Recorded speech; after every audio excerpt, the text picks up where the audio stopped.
Open the FreeCAD software that you have downloaded and installed.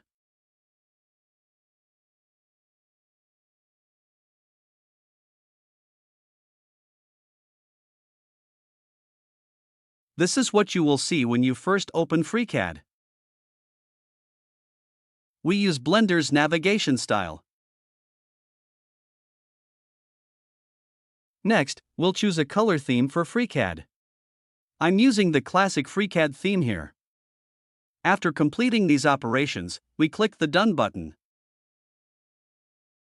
We click the Edit button on the menu, and then click the Preferences option to open the Settings interface. Locate and click the Sketcher option and its sub-option Grid.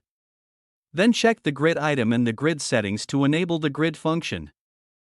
Click on the Part/Part Design option and its sub-option General. Ensure that all three options under Model Settings are checked.